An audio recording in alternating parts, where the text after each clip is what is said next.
Good morning, everyone. Thank you so much for joining us today for this presentation. Today, we are going to hear about a great speaker, and it is my pleasure for me to introduce Andrea Chavez Lujan.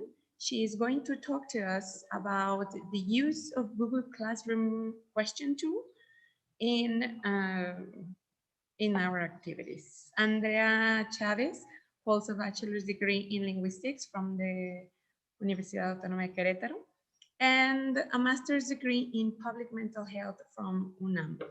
Andrea has been a second language teacher for 15 years, and she is currently working as a formador de inglés C in the Benemérita y Centenaria Escuela Normal del Estado de Querétaro, Andrés Balvanera. Her research work focuses on mental health among students and or children with language impairments. At the end of the talk, there will be some minutes for questions. And without further ado, please join me in welcoming Andrea Chavez. Thank you very much, Carmen, and thank you, everybody. Hello. Welcome to this talk. I am very excited to share with you a discovery I made. I was like, I really was not planning to see these results when you see in the Google Classroom question tool. And when I saw what I could do with it, I really wanted to share this information. So I hope it helps to all of you with your students. I'm going to start talking a little bit about the context. We all know we are in the middle of a pandemic. It is about to finish, I hope. And I'm going to skip this part. And this pandemic has forced all of us, including not only authorities, but also teachers and students to adopt a new way of living education. And even when many of the formadores de inglés en escuelas normales had successful practices and successful experiences with online teaching, many of us hadn't, and I am included in that bunch of people. Not everybody was ready to this, and for me, it was kind of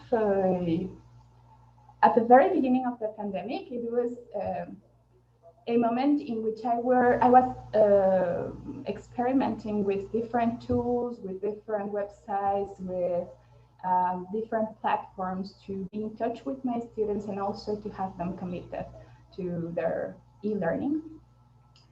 And then after a while, I'm going to show you in some minutes how I am identifying two periods from this pandemic. But I think that at the very beginning, it was very clear for us that we were not the only ones who were struggling. Our students were struggling too. I cut and I made some screenshots from some papers that are reporting how this pandemic has had some impact psychological impact in our students, especially because it has been already a while since we've been in this situation. And we can see that many other students and many other researchers and many other universities are reporting how students feel dissatisfied, they feel pressured, they feel a lot of depression, they are feeling anxiety and stress. And all of this, well, it's part of everything. I am very glad that Hugo Mace is here. That's Hugo Mace is another teacher from the Normal, but he is in another campus. But Hugo Mace and I also collected some letters from our students, and we wanted to see what our students were feeling with, not only with our practices, but also like personally and emotionally with this whole new way of studying and living their normalista life.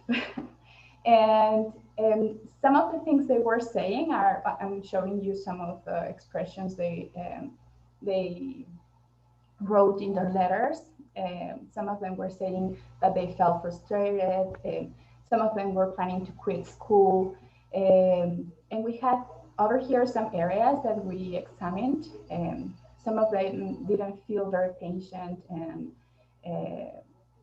well, you can read here, ya me he fastidiado de estar encerrada. And the interesting thing is that I think we collected these letters, I don't know, was it August perhaps, last year. And I don't know what they are saying right now, but it's already been a while since we collected what they were thinking about the pandemic. And I think that in order for you to understand how this tool had helped me, it is important for you to know not only where I work, but also what my students are living, because the context may be very, very different from the context your students are living in. I live and I teach in this, like the campus of the Normal I am teaching at is in Jalpan de Serra. Jalpan de Serra is a little town in the middle of the Sierra Gorda Queretana. And it's a pueblo mágico, so you're all welcome to visit whenever you want to come.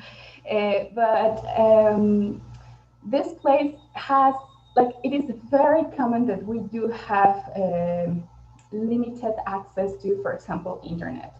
I was all the time in touch with Carmen. She was like very nice to answer all of my questions, because I was telling her, I don't know if Friday Friday noon and I'm gonna be able to connect, because I don't know if we're going to have internet that day. So sometimes, like, there's a moment in which we definitely don't have internet, nor even like telephone or nothing. Like, all communications are cut off, and there's no reason. Like, it just happens.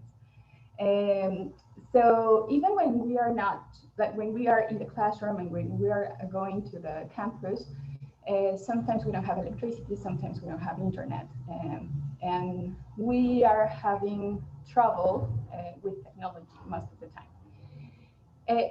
Another important thing for you to know about Jalpan de Serra is, like, here I am showing you where it is, and let me try to point. Okay, so we are very close to San Luis Potosí. Indeed, we have the Huasteca Potosina very close, and we have other places from the Sierra Gorda Queretana over here.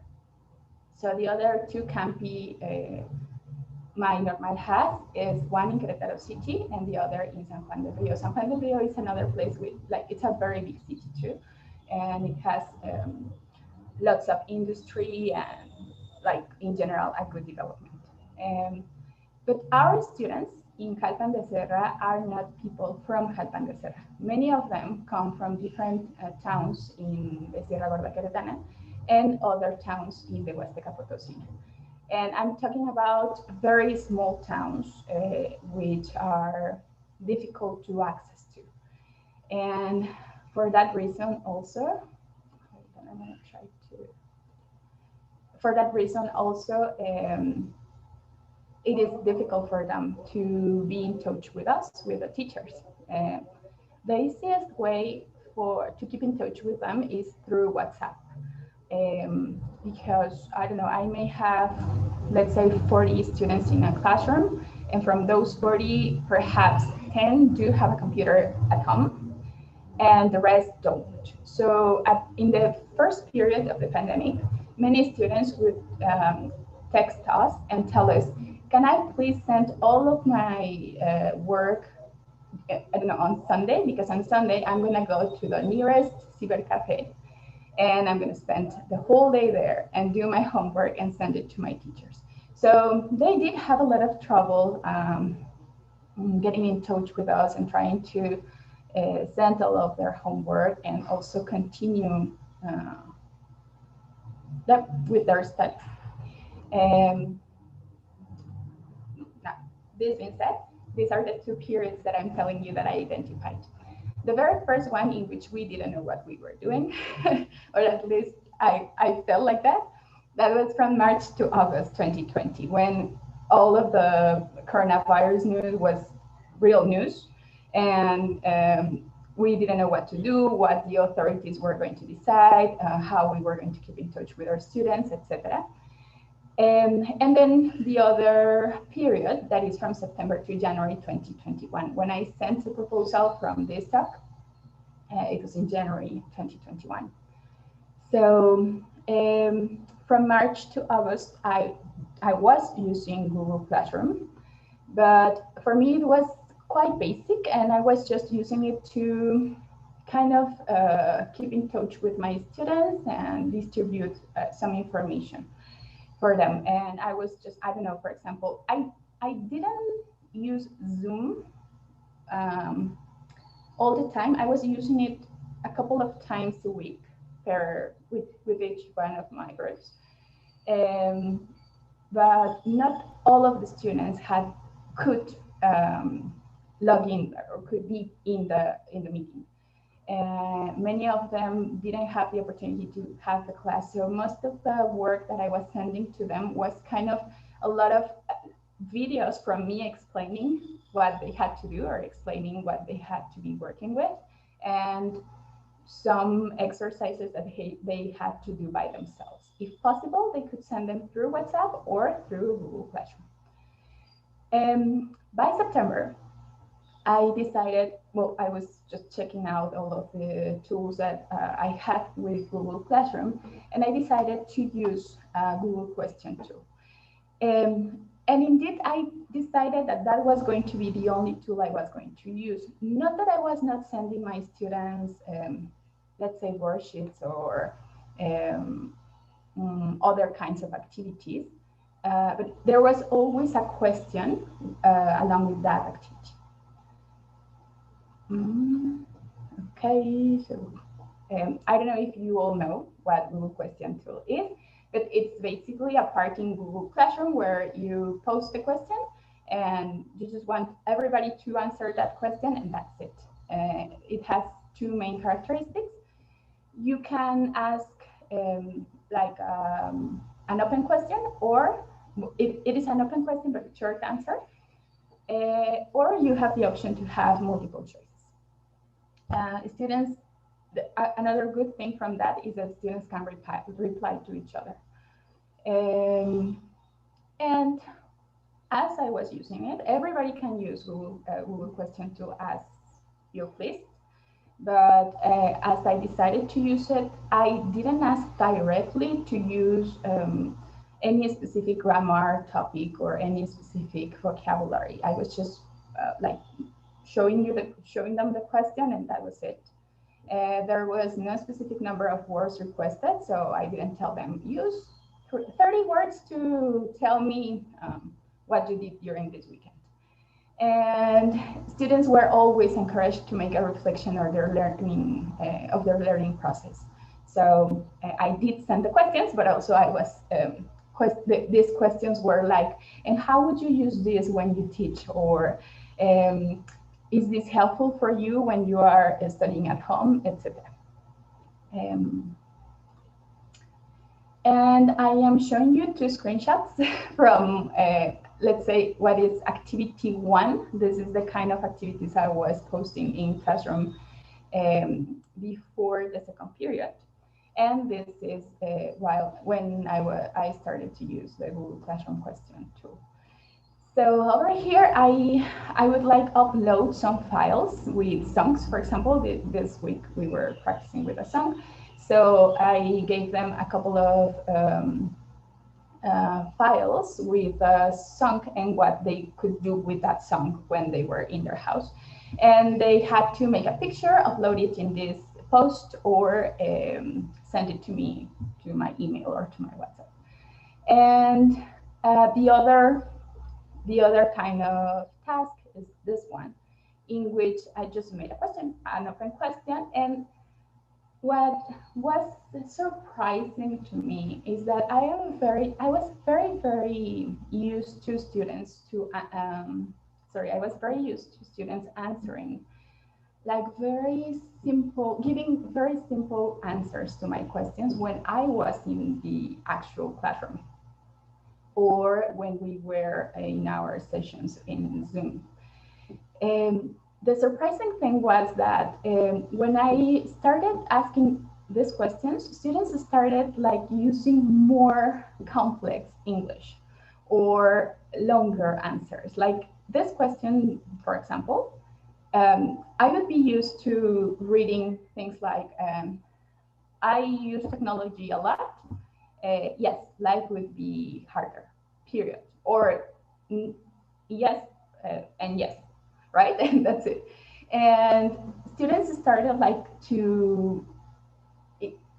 I didn't ask them to do that. I didn't ask them to write longer sentences or longer reflections. They just started doing it. And I was very happy for that. So what I did notice at the very end was that students were handing in more assignments um, compared to the first period of time. They were expressing fewer negative comments about their workload. So they were very happy to just like, oh, there's a question from the teacher. They just like took 5-10 minutes to answer my question and or to listen to the song I sent them or to watch the video I sent them. And after that, then go to the question and answer it. And they did show a significant improvement in their writing abilities. I was kind of going fast because I wanted to show you that when I discovered that, I asked my students, I kind of told them, okay, this is what I'm noticing from you.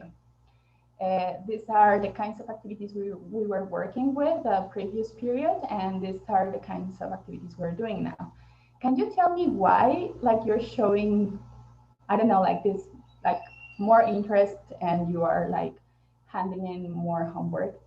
And here are some of their answers. I'm gonna just, I don't want to read them, but I'm going to read some of them. You can read them too. So there are people saying that cuando al subir un archivo implica la construcción de un producto con mayor tiempo de elaboración, quizá es más extenso y eso nos puede llevar a la apuesta de saberes sobre el tema abarcado. No, lo copié justo como lo dijeron. You have here, like, many of them felt that they were like not taking too long, or it was like it was some tasks that were not very complex to do. I have here, en ocasiones la primera tarea lleva más tiempo y dedicación, en cambio con la pregunta de Google es más rápido. Creo que ambas nos permiten plasmar el aprendizaje. Tengo que mover algunas cosas acá, porque podemos acceder a ellas rápidamente, no necesitamos crear otro documento, contestar es muy fácil, nos permite dar nuestra opinión sobre el tema. Es interesante porque después de contestarla también podemos ver la opinión de otros compañeros y nos permite crear una visión más grande. Se puede realizar la actividad desde cualquier lugar, and this is particularly important because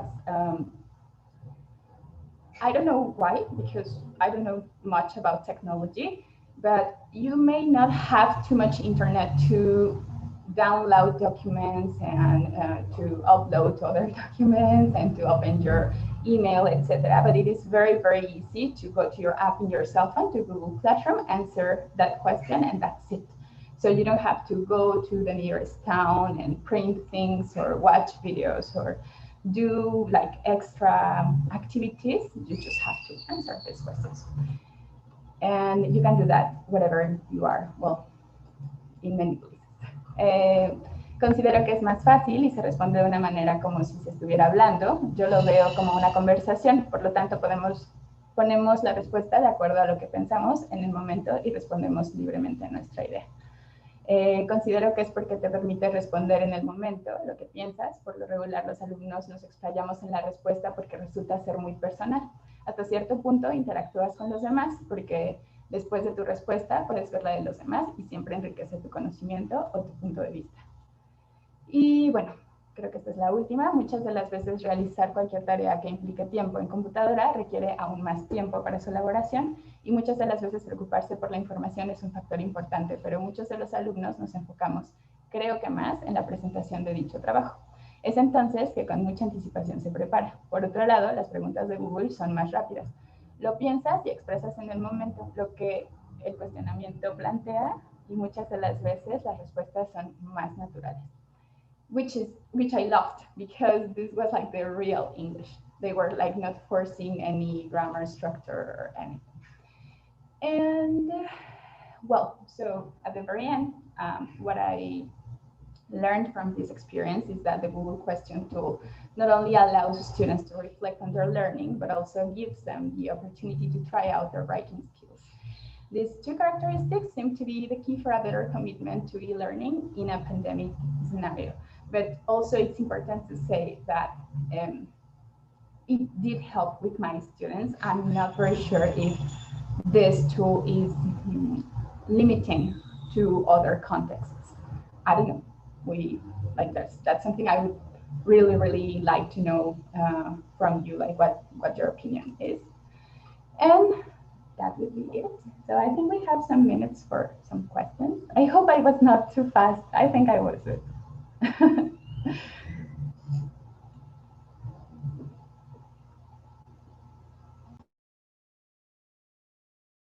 Okay, I see that there are some questions here. Or not? Yes, we have some here in the chat.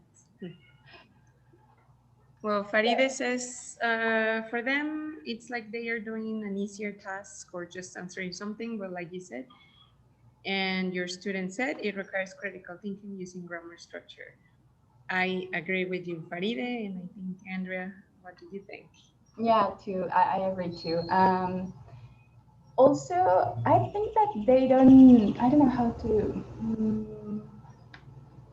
it may not be very obvious for them, but they are actually like putting together everything they've learned before and all of the other material I've been sending them. Like, I am never too obvious to what I'm looking from them. Like, I send them specific videos with specific structures or readings with some vocabulary I want them to use. And obviously the question is leading their answers to the use of these structures or this vocabulary. But they do have to make the time to sit down and say, well, I want to say this in English. And so now, how do I do to say that? And how do I do to answer this? And then they, as one of the other students was saying, they went through the other answers and they would be like, ah, oh, yes, that's true. And they would reply to each other. So that's something I never tell them to do, but they were doing. Like, I didn't say reply to your partner or reply at least to 5 partners. That's something I never said. But they were like interacting to each other. So I loved it, especially because many of them didn't have the opportunity to attend to the Zoom sessions. So it was like another moment in which they could be in touch with their partners. Yes, I agree with you. And I think that, for example, I think, well, here in our school, the G Suite was what we used for everything. And precisely as you were mentioning at the beginning, that sometimes we have technological constraints, or like in this case, maybe, well, technological and obviously economical constraints. I think that having these kind of tools that are free of charge or that they have a free access for everyone in the school community, I think it's a great way to foster this kind of interaction. Like you said, like you never gave them the order to comment on someone else or to interact with someone else. It really sprung from their own interest, and you showed it, they took it, and they made it theirs, right? And I think it's really great that Google started to include these different features into every one of the tasks and tools that we have in the G Suite for education. Because I think if I remember correctly, at the beginning of the whole pandemic, we didn't have the option of a multiple choice question and well, the answer, I'm sorry, the multiple choice answer. And it was only a short answer, you know, like a small paragraph or something like that. And I think that it can really make our classes more like interactive, you know. We can take it as now as part of a wrap up or or a warm up or a leading part of the leading strategy. And as you said, and I think your students mentioned it as well, something that is at their own pace, and it's they don't feel like it's a burden or something like a chore, you know. So I think Yeah. that it's a really great tool, and I agree with Selma. I think that your results were really interesting and amazing, because sometimes I think we go for the enchantment of all of the other tools that I came up know. with the pandemic, you know, because Yeah, I heard, yeah, go ahead. yeah. Sorry, how like a very simple tool made them being so enhanced to their learning. Like it was like I was looking for every kind of tool, like go to this website, watch this video, download this app. And this was the thing that made them commit the most. So I was very happy. It's simple, but it was good. Yes, yes, I completely agree with you. Something so that maybe we consider that like maybe something so simple is exactly what is going to end up saving our life, you know? Because even for us teachers, maybe not all of us are in the same equal condition to acquire a Zoom license for the amount of students that we sometimes have to handle in our day-to-day classes, you know? Yeah. Okay, so thank you very much, Andre, for your participation. I would love to continue talking with this, but it's Yeah. going to be time for us to wrap up this wonderful session. So Okay. thank you, Andrea. Really, thank you so much for your sharing your findings. And here at the Benemérita Centenaria Escuela Normal de Jalisco, we would like to present to you, or to present you with this certificate of participation. Just let me share my screen so everyone can see it. And here it is. Well, and as we know, like our computers, they have been working nonstop for the past 18 months. So I think they are probably just as tired as we are, or even more. I think so. Yes. So just let's just wait for it to load. Ever, like someday. Okay, I'm reading a question from Faride, if I may. Yes. Yes, of course. So she's saying where is it that I can create a question from G Suite? If you, if you go to, because I'm using G Suite too, no, I'm not. But if you go to Google Classroom, where in the part in which you create assignments, there is one assignment that says make a question. That's it. You click there, and there's where you find the Google question too. Okay, so now la Benemérita Centenaria Escuela Normal de Jalisco otorga la presente constancia a Andrea Chávez Luján por su valiosa contribución como ponente del reporte de investigación Using Google Classroom Question Tool to Enhance Students' E-Learning, My Experience, en el marco del Congreso Nacional de Formadores en Escuelas Normales 2021. Thank you. So thank you very much, Andrea. And guys, we still have another set of talks. So I will see you in the next block. Okay. Thank you, everyone. Thank you for coming. Goodbye. Bye. Thank you. Bye.